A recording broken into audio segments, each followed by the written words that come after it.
தாரிகா திவான் காதலை ஏற்றுக்கொள்ள, இங்க பாரு தாரிமா, நம்ம காதல் யாருக்கும் இப்ப தெரிய வேண்டாம்.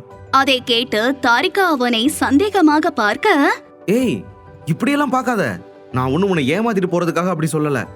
இப்ப இந்த வயசுல மட்டும் இல்ல, எந்த வயசுல லவ் பண்ணாலும் நம்ம வீட்ல நமக்கு செருப்படி கன்ஃபார்ம். ஆனா அதை ஏன் இப்பவே வாங்கணும்? அதை கேட்டு தாரிகா சிரிக்க, அதை பார்த்து தானும் சிரித்த திவான், அதுக்கு தான் சொல்றேன், இப்போ நமக்கு படிப்பு தான் முக்கியம். சும்மா லவ் பண்றோம்னு ஊரை சுத்துற வேலையெல்லாம் இருக்கக்கூடாது. நம்ம லவ் நம்ம மனசுக்குள்ளே இருக்கட்டும். தினமும் ஸ்கூல்ல பாக்குறோம், சின்னதா ஒரு சிரிப்பு, அது போதும்ல எனக்கும் உனக்கும். அதை கேட்டு தாரிகா அவனை முறைக்க, என்னங்க மேடம் முறைக்கிறீங்க? என்ன தினமும் கிஸ் வேணுமா? டேய், ஹே, சும்மா சொன்னேன்டி. இங்க பாரு, நம்ம லவ் கிஷோர் பூஜா தவிர வேற யாருக்கும் தெரிய வேண்டாம். நீ ஒழுங்கா படி, நானும் தான். இது நம்ம படிப்பு முடிஞ்சு வேலைக்கு போற வரைக்கும், புரியுதா? புரியுது. ஆனா லவ் பண்ற பசங்க எல்லாம் லவ் பண்ற பொண்ணு கூட ஊரை சுத்தணும் தானே நினைப்பாங்க. அது கரெக்டு தான். ஆனா நான் இப்பவே செருப்படி வாங்க தயாரா இல்ல. ஏண்டா, எனக்காக அத கூட வாங்க மாட்டியா நீ? ஏய், தெளிவா தானே சொல்றேன், இப்போ வாங்க தயாரா இல்ல. அதனால ஒழுங்கா போய் படிக்கிற வழிய பாரு. சும்மா என்ன நினைச்சிட்டு கனவு கண்டுட்டு இருக்காத. இவர் பெரிய மன்மதரு, இவரை நினைச்சு நாங்க கனவு காண்றோம்.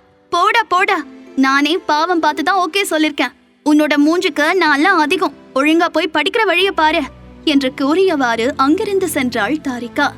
போகும் அவளை செல்லமாக முறைத்த திவான், உன்னை கவனிச்சுக்கிறேன்டி என்றவன் தானும் அங்கிருந்து சென்றான். அதன் பிறகு திவான் சொன்னது போல இருவரும் தினமும் காலை மாலை ஒருவரை ஒருவர் பார்த்து புன்னகை புரிவார்கள். மற்ற நேரங்களில் நேருக்கு நேர் பார்க்கும்போது மெலிதாக புன்னகை புரிவார்கள். மற்றபடி பேசுவதையெல்லாம் கிடையாது. அதுவே அவர்களுக்கு போதும் என்பது போல இருக்க, இப்படியே ஸ்கூல் முடிந்து காலேஜ் போன பிறகு போனில் மட்டும் பேசிக்கொண்டனர். ஒரு 2 முறை யாருக்கும் தெரியாமல் வெளியே சென்றுள்ளனர். இப்போ இருவரும் காலேஜ் முடிந்து வேலைக்கு செல்ல தொடங்கியிருந்தனர். இத்தனை வருடங்களில் இவர்கள் காதல் பல மடங்கு அதிகரித்து ஒருவர் இல்லை என்றால் இன்னொருவர் இல்லை என்ற அளவுக்கு வளர்ந்து கிடக்க, அன்று காலை தாரிகா வேக வேகமாக வேலைக்கு செல்ல கிளம்பிக் கொண்டிருந்தாள். அவளை பார்த்தவாறு தன் குழந்தைக்கு பால் கொடுத்து கொண்டிருந்த அவள் அக்கா ரித்யா, என்னடி ஆபீஸ் கிளம்பிட்டியா? ஆமாங்கா, நேரம் வேற ஆயிடுச்சு, எழுந்ததே லேட். எல்லாம் உன்னோட பையனாலதான். எது, என்னோட பையனாலயா? ஏய், என்னோட பையன் என்னடி பண்ணா? உன்னோட பையன் தான் விடிய விடிய அழுது என்னோட தூக்கத்தை கெடுத்தான். அதுதான் நான் நைட் எல்லாம் தூங்காம காலையில தூங்கி லேட்டா எழுது. இப்ப எனக்கு நேரமாக போச்சு பாரு. என்னோட தூக்கத்தை கெடுத்துட்டு இப்ப இவரை தூங்குறதா என்று ரித்யா பால் குடித்து முடித்து பெட்டில் படுக்க வைத்த குட்டி பையன் கன்னத்தை பிடித்து மெதுவாக கிள்ளினாள் தாரிகா. அதில் குட்டி பையன் என்று கத்த, ஏய் எரும மாடு, ஏன் இப்படி பண்ணுன? இப்பதான் கஷ்டப்பட்டு அவனை தூங்க வச்சேன், அதுக்குள்ள எழுப்பி விட்டுட்டா குரங்கு உன்ன. ஐயோ அக்கா, சாரிக்கா, பையன் அழுறான், அவனை சமாதானப்படுத்த என்ற தாரிகா வேகமாக வெளியே ஓடிவிட்டாள். போகும் தன் தங்கையை கொலைவெறியோடு முறைத்த ரித்யா, உன்ன இருக்குடி குரங்கு என்று திட்டியவள், அச்சோ தங்கம் என்று தன் மகனை தூக்கி சமாதானம் செய்தாள். இங்க வெளியே வேகமாக ஓடி வந்த தாரிகா, அச்சோ தங்க புள்ளைய அழ வச்சிட்டனே என்று வாயில் விரல் வைத்து பாவமாக நின்று கூறிக்கொண்டிருந்தாள். அப்போது அங்க வந்த உலகரசி, ஏ தாரிகா, பையன் அழுதுட்டு இருக்கான், நீ இங்க நின்னு வரல தின்னுட்டு இருக்க. ஆமா, ரித்யா எங்க?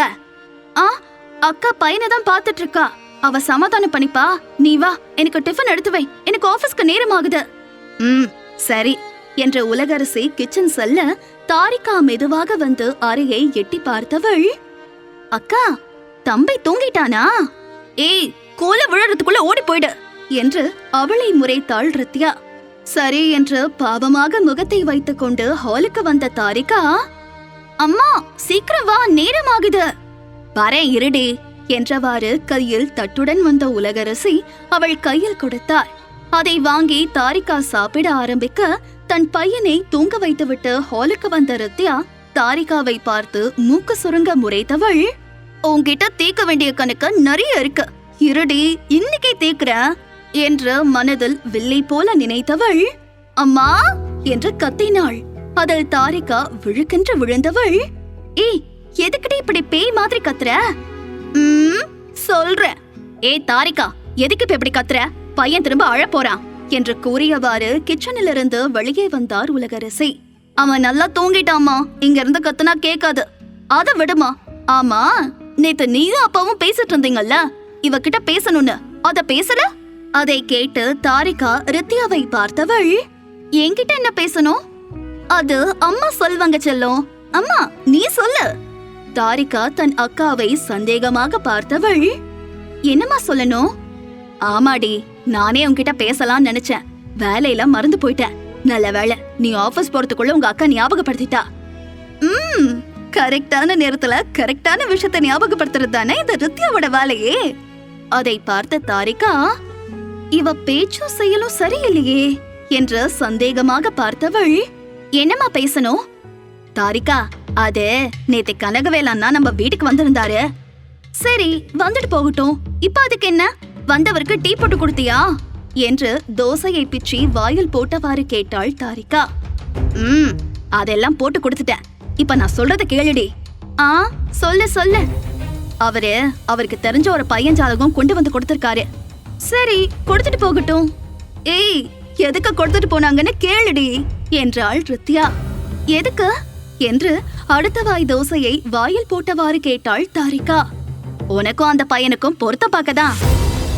என்ன என்று வாயில் போட்ட தோசை கீழே விழும் அளவுக்கு வாயை பிளந்து அதிர்ச்சியாக அவரை பார்த்தாள், கண்கள் இரண்டையும் விரித்த. அதை பார்த்து ரித்தியா வாயில் கை வைத்து தன் சிரிப்பை அடக்கியவள், அம்மா மேல சொல்லு. நானும் உங்க அப்பாவும் நேத்து ஜோசியக்காரர்கிட்ட காட்டி ஜாதகம் பார்த்துட்டோம். 2 பேர் ஜாதகமும் நல்லா பொருந்திருக்கு. உங்க 2 பேருக்கும் கல்யாணம் பண்ணுனா உங்க வாழ்க்கை அமோகமா இருக்குமா. அதுதான் வர வெள்ளிக்கிழமை அவங்கள உன்னை பொண்ணு பார்க்க வர சொல்லிருக்கோம். அன்னைக்கு நீ லீவு சொல்லிடு. அதை கேட்டு தாரிகா தலையில் இடி விழுந்தார் போல இருக்க அவரை கண்கள் விரிய அதிர்ச்சியாக பார்த்தவள், பொண்ணு பார்க்க வர சொல்லிட்டீங்களா? ஆமா. அதை கேட்டு கோபமாக எழுந்து நின்ற தாரிகா, யாரை கேட்டு பொண்ணு பார்க்க வர சொன்னீங்க? யாரை கேட்டு வர சொல்லணும்? அதுதானே, யாரை கேட்டு வர சொல்லணும் என்று உதட்டுக்குள் சிரித்தவாறு கூறினாள் ரித்யா. தன் அக்காவை முறைத்த தாரிகா, உனக்கு எல்லாம் தெரிஞ்சும் நீ எப்படி பண்றல்ல என்று கோபமாக கேட்டாள். தெரிஞ்சதுனாலதான் பண்றேன் என்று சிரித்தாள் ரித்யா. தன் 2 மகள்களையும் மாறி மாறி பார்த்த உலகரசி, ஏய் என்னடி உனக்கு தெரியும் என்று ரித்யாவை பார்த்து கேட்டவர், ஆமா நீ எதுக்கு இப்ப இப்படி கோவப்படுற என்று கேட்டார் தாரிகாவை பார்த்து.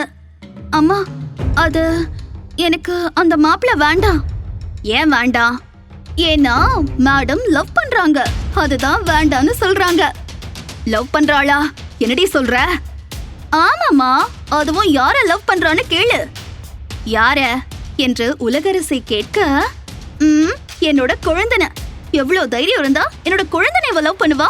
இது எங்க வீட்டுக்கு தெரிஞ்சா எல்லாரும் என்ன நினைப்பாங்க? என்னதானே தப்பா நினைப்பாங்க. இதனால என்னோட மானம் போச்சு, மரியாதை போச்சு, எல்லாமே போச்சு. என்னோட மாமனார் மாமியார் முகத்துல நான் இனிமே எப்படி முழிப்பேன்? அதுவும் என்னோட ஆங்கிரி போர்ட் புருஷன் கேட்டா நான் என்ன பதில் சொல்லுவேன்? நீயே இவகிட்ட கேட்ட சொல்லுமா. இந்தா இதால கேட்டு சொல்லு என்று அங்க மூலையில் கிடந்த தொடப்பத்தை எடுத்து உலகரசி கையில் கொடுத்து கோபமாக கூறினாள் ரித்யா. அதை வாங்கிய உலகரசி தாரிகாவை முறைக்க, அதை பார்த்த தாரிகா கை கால் எல்லாம் நடுங்கி போய் அவரை பயந்தவாறு பார்த்தாள்.